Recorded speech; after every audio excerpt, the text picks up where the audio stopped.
This is a brand new one that came in a few weeks ago, and I've already got about 800 rounds through it. And we're gonna talk about what my top 5 favorites are. We're gonna talk about the break, we're gonna talk about the take up and the reset. We're gonna talk about, which ones are easy to shoot fast. We're gonna go through the trigger pull gauge so you guys can see all the weights of the different triggers. We're also gonna go through the prices of them so you can actually see what you get for your money. If you see anything in this video that you wanna check the current pricing of, or you're like, hey, I want one of those, follow the first link in the video description. So let's stop wasting time, let's dive up close. All right, cool guys, so here we are up close. We're gonna go through the gambit of all these triggers.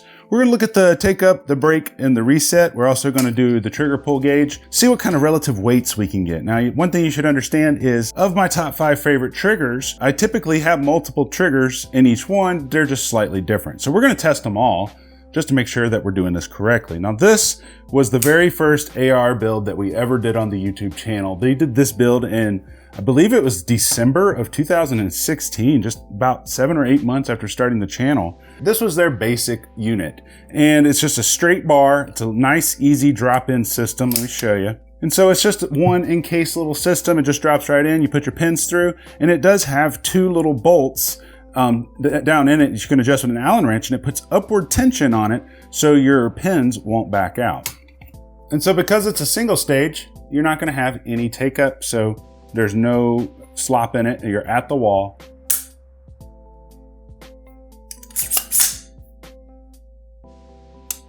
Has a nice reset that you can feel it in your finger as well as hear it. Break. Reset. Wow. All right, let's test it. I'm gonna pull it towards the bottom of the shoe. I'm just gonna hold this stable. All right, 3.5 pounds on the nose. And that's what it was advertised as, was a 3.5 pound single stage trigger. Do it again. And if you go really gently, it goes down to 3 pounds. Very interesting indeed. I will say when you first get this one, it was pulling closer to 4 pounds, but as you get it broken in, it starts hitting the advertised weight. Now after that one, I got this one. It's essentially the same trigger, but instead of that really long straight shoe, it has this really cool thin curved shoe. Same thing, single stage trigger, and then if we press it, nice, clean, crisp break. Here's the reset. Oh, virtually non-existent.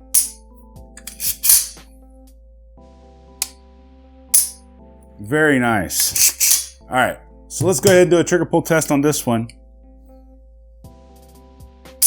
There we go. Yep, this one's the 4 pound model. It pulls at 4 pounds on the nose. We'll do another one just to verify. 4 pounds on the nose, and that's what it was advertised as well. And so this is the Velocity MPC trigger. And I got this last year around this time. I actually did a factory tour because they're located here in Arizona.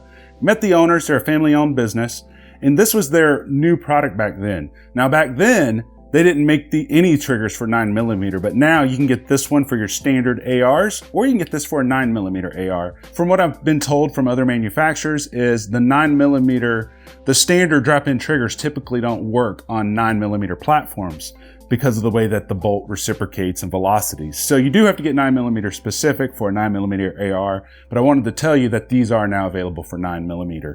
So this one is probably the most interesting one. It's basically the same thing as the other ones. You can choose single stage or 2 stage, and you can choose your trigger weight. So you can choose 3 pounds, 3.5 pounds, 4 pounds, 4.5 pounds, all on the website. I'll have links below, don't worry. And then you can change out, they also have these proprietary trigger guards. And they also have one that's like this. You got one that's like this with holes in it. And then they also have a solid one, but if you have this trigger, you want one with an open hole because you can get the Allen wrench down in there to take this trigger shoe off, and you can choose a different trigger shoe. And what's cool about it is you don't even got to take the trigger out of the lower receiver to do this. You just put the Allen wrench up, turn it, takes it off. And they got all these different shoes on here. You got one right here, it's straight, but it's radiused around this way. They got one right here that's straight and radius, but it has a curved tip for your indexing points. That one's really nice. Then they got a radius but curved. So all the faces of these triggers here, they're all smooth faces. If you notice, the one that's on here it has these ridges on it that really aid in getting a grip. You'll also notice that I have it canted, and that's because of the way my finger lands on the trigger. It just felt more natural to have a little cant to it. And funny thing is, I can actually pull the trigger straighter because of it. So let's look at the take up and the reset and the break. No take up because it is a single stage, so you're at the wall. Break. Reset. Break. Reset. Very nice indeed. Let's do a trigger test. Let's pull it on the weight. I believe this one's at 4 pounds, but I don't remember, to be honest with you. Let's test it. So there we go. Right at 3.6 pounds. Now when I did ask for a 3.5 pound, but when I first got it, I think it was pulling at 4 pounds. And then that's when I learned that you got to break them in until they actually start pulling at the advertised weight. Let's try this side, see if that makes a difference. There we go.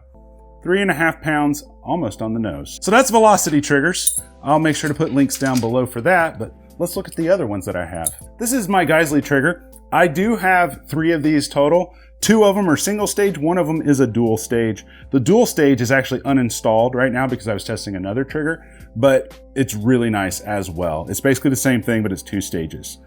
This has a very straight trigger bow, and then it's at the wall, no take up, break. I mean, this thing, whew, man, I forgot how buttery smooth that break is. Reset, oh man, it forces your finger back out, which I love. Break. Oh, it's butter. It's so much butter. Definitely the smoothest trigger of almost all of them. There's another one that's really smooth, but man. Oh, this is on my 308 AR-10. I've done a build series on this, so I'll link that in the description if you want to watch it after this video. Let's do a pull weight test real quick.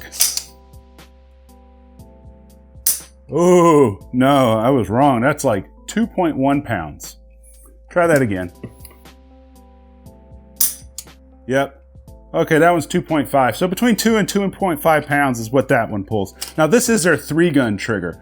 You can get heavier setups if you so choose, so I'll make sure to link them all below. All right, so this one is a Hyperfire trigger. This one is on my Inkster Arms 9mm AR, and this trigger wasn't really designed for a 9mm, but it happened to work because of the way they designed their triggers. You're gonna notice a ton of stuff in here. Number one, yes, you just drop it in just like any other trigger, but here's the crazy part. You're gonna notice this little suspension system right here. Reason that's there is to give the hammer more pressure when it's falling so you don't get light primer strikes. I do have a video on that, but it's a little bit of a bear to install, but it's definitely doable. It also has this adjustable trigger shoe. So if you want a heavier pull, you could set it for up there, or you could just move it down like so if you want a little bit of a lighter pull. I like it at the bottom. Same thing, single stage trigger. I like this shoe right here a whole bunch, and we're gonna talk about more when we jump up top here in a second. At the wall, no take up, break, little bit of over travel, reset, break, super light. Oh man, let's do a pull weight test on it. That one was right at 2.6 pounds. That one was right at 3 pounds. Feels really nice. Man, I gotta show you the other one though. So this is one that I just reviewed on this super lightweight AR-15 from Faxon. If you haven't seen that video, be sure to watch it after this one. But this is a Hyperfire EDT3, and it doesn't have all the fancy suspension system and stuff, but there's a lot going on with this trigger. A lot of it is in the trigger shoe right here. It is a hybrid between a flat trigger and a curved trigger. If you want to have a heavier trigger pull, you pull in the curve up here at the top. Down here at the bottom, it's flat, and so you get it's an indexing point, so you know where to pull if you want a lighter trigger. So we got 2 points to test pull weight on here, but let's go over the take up and break and all that cool stuff. Single stage, so it's at the wall. There's the break. This one is the other super smooth one that I was talking about, in addition to the Geissele. Oh man, that reset, it really forces your finger back out. You can feel it and you can hear it. Nice. All right, let's do the pull weight test. So first we're gonna pull in the curved part, then we're gonna pull in the flat spot, because Hyperfire does say if you want a heavier pull weight, pull at the curved part. All right. That one was actually close to 5 pounds. I'm gonna do one more on that one. All right, 5 pounds on the nose. Now let's try it on the flat part. And then the flat part was 3.5 pounds. Huge difference. Right there, 3.6 pounds. Pound and a half different just based on where you place your finger on the trigger shoe. Very awesome. We're definitely going to talk more about that one here in a second. Next up is an AR9 trigger from Elftmann Tactical. Now this one, there's a lot to say about it, which we're going to talk about here in a second, but let's go over the take up, reset, and break. Single stage trigger, no wall. I mean, there's no take up to it. There's the break. Reset, break, reset, and break. I really like this trigger, but there's a lot of things I do got to say about it here in a second, so stay tuned for that. But let's do a trigger pull test. I'm going to pull towards the bottom because that's where I typically pull flat triggers. All right, that one was right under 3 pounds. Let's try that again. And then that one pulled right under 3 pounds again. Super consistent, but like I said, I got more I need to say about this one. So I used to have the Geissele 2-stage trigger on this gun. This is the stupid cheap AR-15 build that we did from Palmetto State Armory. Aside from the folding buttstock and the red dot and this forward grip and the trigger, this thing was like 460 bucks. If you haven't seen that video, make sure to watch that one later on too. But this is the new Airborne Arms Geronimo trigger, very new to me. I've only had it for a couple of weeks. This trigger has a lot going on with it, which we're gonna cover more in depth here in a second, but I wanted to show you this trigger shoe. It's like a hybrid between a curved trigger, a skeletonized trigger, and a flat trigger all in one. But let's talk about the take up. Single stage, no take up. Break, very short travel on the break. Reset, very short as well. Oh man, it's like breaking through a rod of glass. It's not super smooth, but I've only got a few hundred rounds through it, so this might smooth out over time. All right. All right, so that's right at 4 pounds. We'll do another one. That one was right at 4 pounds. Let's try it towards the bottom of the shoe because I try my best to pull towards the bottoms of the trigger shoes. So that's at 3.5 pounds. All right, cool. So that's all the trigger weights. That's the take-ups, the resets. Now let's talk about, how they perform at the range and go more in depth about each one of these triggers so we can figure out, which one what you get for the money. Back up top. All right, cool. So now we know, what the take-up, the reset, and the break looks like on all of them. We also know what the trigger pull is on all of them. And before we talk about the one trigger that didn't even make it into this top 5 video, let's kind of talk about what my experiences has really been like with all of them. So number one, let's talk about Hyperfire trigger.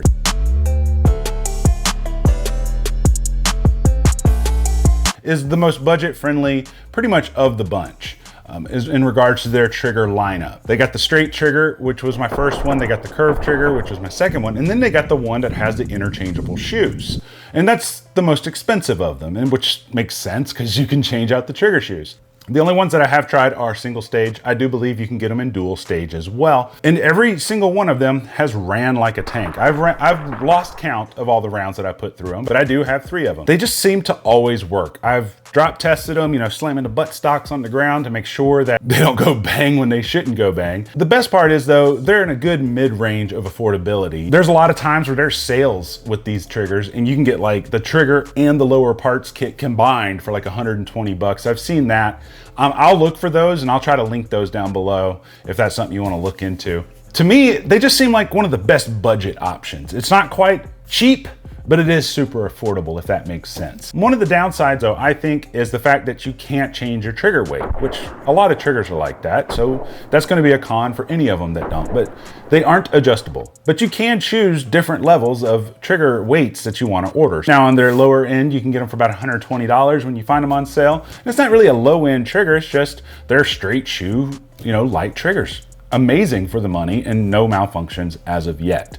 So let's talk about the Geissele triggers. Now with the Geissele triggers, I've really only tried a couple of them. I do currently own 3 of them. 2 of them are single stage, 1 of them is a 2-stage trigger. I don't really particularly care for 2-stage triggers because I'm not much of a distance shooter, but I will say with their 2-stage trigger, it is so nice. Like you can slap the trigger and you don't feel the bump when you hit the first stage. So it fires a lot like a single stage trigger, but if you want to reach out and touch a target far away, you can use it as a 2-stage trigger as well. Now, some people are on the fence whether or not they should get a single stage or a 2-stage for distance shooting. It really comes down to preference. I personally prefer the single stage triggers. That's just my opinion, but other people may differ on that. Now, one thing that separates Geissele, I think, from most of the companies that we're talking about today is they do have government and military contracts, meaning that government agencies and some militaries trust their lives with these triggers. And so for that kind of adds a lot to the brand itself. It gives it more credibility. And a lot of people say, well, the Geissele triggers are bomb-proof. And they work insanely well. And they're the most smoothest triggers that I've ever pulled in my entire life. Now, for that, you are going to pay for it. You know, you can find a lot of Geisele's on sale here and there, but for the most part, they're going to be around the $200 range. I have seen them though, goes down as far as like $140 when they are on sale. I'll try to find links for that. Now, the one thing that makes Geissele, different from all the other triggers, aside from having military contracts, is the fact that they are never just a drop-in unit. They install just like, your mil-spec triggers. I'll say all that to say this. Yes, like the Hyperfires, they all come as a single unit that you can just drop in. That's awesome. But at the same time, you can't really manipulate anything about the trigger. Whereas with the Geissele, because they aren't drop-in units, if you wanted to change the hammer spring on it for a lighter one or a heavier one, you most definitely can do that. So let's talk about Hyperfire. There's a Hyperfire Hyper Touch that has the adjustable trigger shoe on it, like I showed you up close. Now, this one was the very first Hyperfire trigger that I ever tried in my entire life. Now, Hyperfire is kind of like a Geissele trigger, but on steroids. At least with the Hyper Touch trigger right here, like I showed you up close, on the inside, they have that suspension system. And to kind of just keep it simple for you, whenever you lighten the hammer spring on an AR-15, you also increase the likelihood that you could have light primer strikes. I've never had one on any trigger that has a lightened spring in it, but I have heard of it happening. So Geissele likes to do a lot in order to make sure that doesn't occur, which explains the suspension system. I did an install video on this about 2 years ago. I'll put a link to that. It's not on YouTube anymore because YouTube doesn't allow installation tutorials anymore, but I have it on my Gunstreamer account so you guys can still see it. It was quite challenging to install it. You almost needed 3 hands, but it is doable. But it is really an amazing trigger to shoot. The adjustable pad makes a huge difference because no matter where you set it, your finger just wants to go right to where the pad is. Your finger doesn't drift up and down the trigger shoe. Now this one, like I mentioned earlier, this one's new to me. This is the new Faxon FX 5500.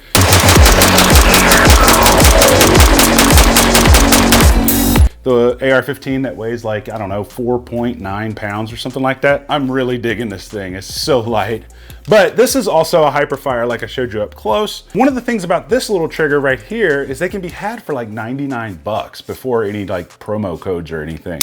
I really like the way they designed this trigger shoe. They designed it to be a hybrid between a curved trigger and a flat trigger. And you can do that with any trigger, but what makes this one different is they actually designed the trigger shoe so that your finger will automatically go to those places. So, I can go, if I want to do a heavier trigger pull, I can just go right here. So I can be in the firing position, bang. That's probably about a 4.5 pound pull. Now, if I want a lighter trigger pull, I can just go boom, right to the bottom. It's a little bit different to get used to, but this thing literally feels like it's running on ball bearings. I don't know what they did differently because I was looking at it and nothing seems to be polished any more than my other triggers. So I am highly, highly impressed with this $99 Hyperfire. Now for the Elfman tactical trigger, this is the skeletonized trigger that I showed you up close. I have it on the CMG Banshee AR9.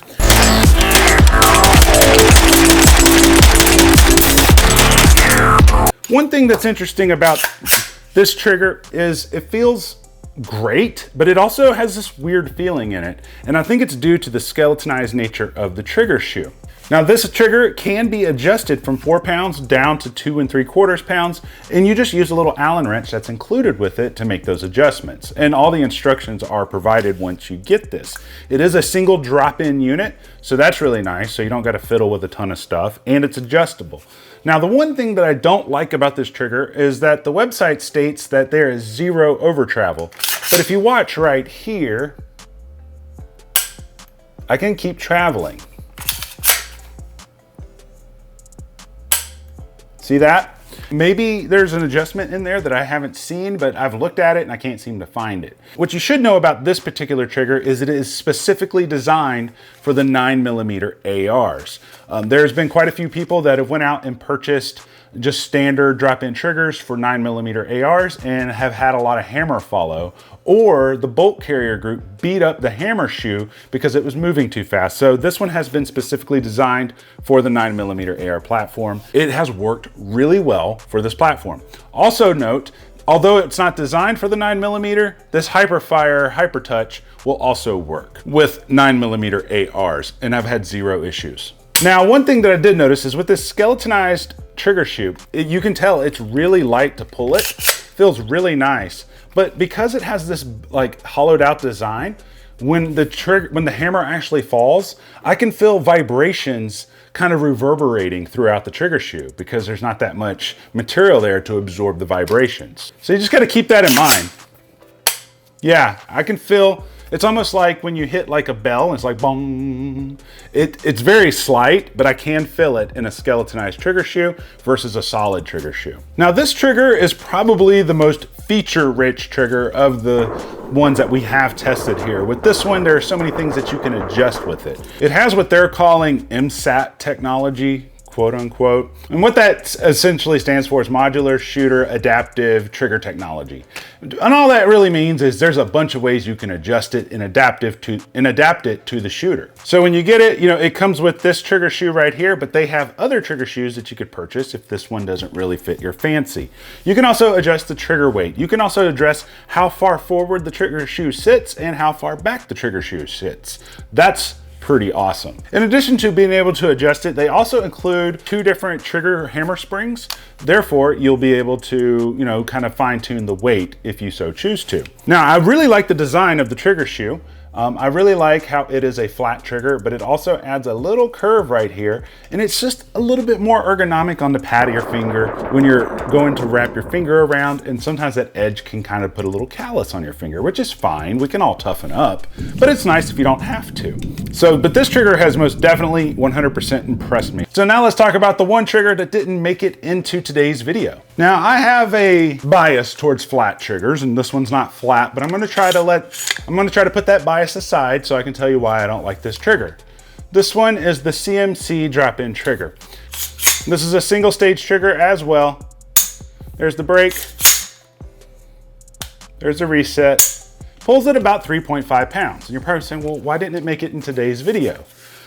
I feel like for the price you pay for these, you don't get as many options as you do with the other ones. Now, it really depends on where you pick these up, but I've seen these go as little as $140, but the standard price on them is about $189 to $195. It's a drop-in unit, a lot like the velocity triggers that we looked at earlier, except for the price of this one, you can get the modular velocity trigger. And so when I pulled this trigger, it doesn't feel bad, don't get me wrong. I mean, it feels all right.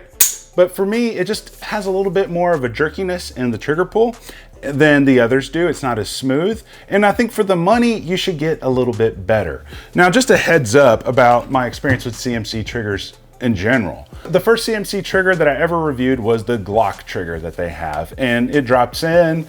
And I just kind of felt like, well, for the money that we pay for it, there were way better Glock triggers out there. I mean, they wanted $180. I mean, it was a full drop-in kit, but they just included OEM connector and an OEM trigger housing. And if you have a Glock and you're ordering a trigger, you don't need that. I felt like there's a lot of unnecessary stuff with that trigger. And then this one was the next one that I tried, which was for the AR-15. And now, most recently, if you guys haven't seen my AK-47 build series that I've been doing that. I dropped in this CMC AK trigger, and as you can see, it's not in the gun. you know, that's 3 for 3. You know, the first one, it worked all right. I just didn't feel like it was worth the money. This one for the AR, it works all right, but I think they're a little overpriced. Now this one's just totally just faulty. And so it's really hard for me to even recommend the company. So if I had to narrow this down to 2 triggers, one in a high budget range and one in a low budget range, which ones would I buy? Well, I'd buy the SD3G Geissele if I was gonna go for a higher budget range because it's amazing. The single stage one or the 2-stage one's fun too. And then if I was gonna go into the lower price range, I would actually get this guy right here, the Hyperfire EDT3. You know, it's non-adjustable and stuff, but man, is it an amazing trigger.